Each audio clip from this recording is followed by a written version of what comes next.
Masat e shtruara të sigurisë nisin nga hyrja e gjykatës së themelore në Prishtinë, me që aty do të shpallet vendimi për sulmin terrorist në Banjsk, një nga rastet më të rënda që ndodhin në Kosovë nga pas lufta.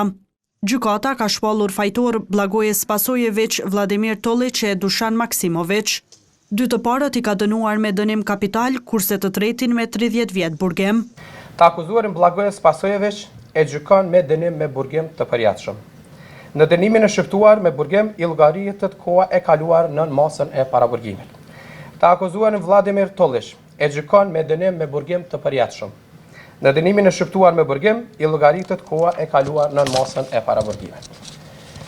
Të akuzuarin Dušan Maksimović e gjykon me dënim me burgim në kozgjatje për 30 viteve. Sipas kryetarit të trupit gjykues, gjatë procesit gjyqësor, vërtetuesit të njëjtit kanë qenë pjesë e grupit të armatosur që sulmuan policinë dhe vranë rreshterin policor Afrim Bunjaku, kurse plagosën 2 kolegë të tij. Të mbushura me anë të rënda, municion, raketa hetse, eksploziv, uniforma të kamufluara ushtarake dhe pajisje logjistike ushtarake, fillimisht kanë bllokuar rrugët tek ura e fshatit me 2 kamion, pastaj janë fshehur dhe kanë zënë pozicionet e tyre dhe pasi që kanë ardhur zyrtarët policor të Republikës Kosovës për të hequr kamionët dhe liruar rrugën, në ato moment i kanë sulmuar me eksploziv dhe anë të rënda. Në shpallje të aktgjykimit i pranishëm ishte vetëm Dušan Maksimović.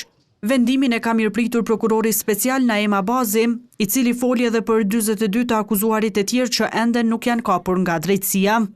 Prokuroria speciale natyrisht që nuk do të ndalet me kaq. Ju e dini se për Prokurorinë speciale ky vendim është i mangë, përderisa nuk është edhe pjesa tjetër e përfshina këtë akuzë me krye të akuzuarin këtë rast Milan Radojčić, por që Prokuroria speciale do të bëjë gjitha përpjekjet që të njëjtit të sillen para organeve të drejtësisë. Ndërkohë avokati i familjes Bunjaku tha se ky vendim ishte i pritshëm.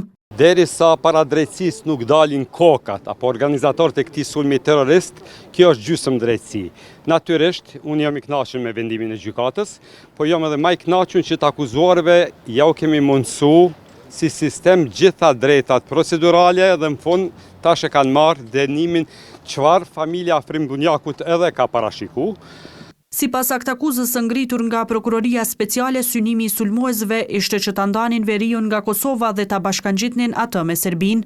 Përgatitjet për këtë sulm, sipas aktakuzës, kishin nisur vite më parë dhe se ato ishin financuar nga autoritetet serbe. Së fundmi është arrestuar e dërguar në paraburgim edhe një person tjetër në ndyshimet për përfshirje në sulmin që ndodhi në Banjsk, por i cili nuk është pjesë e aktakuzës.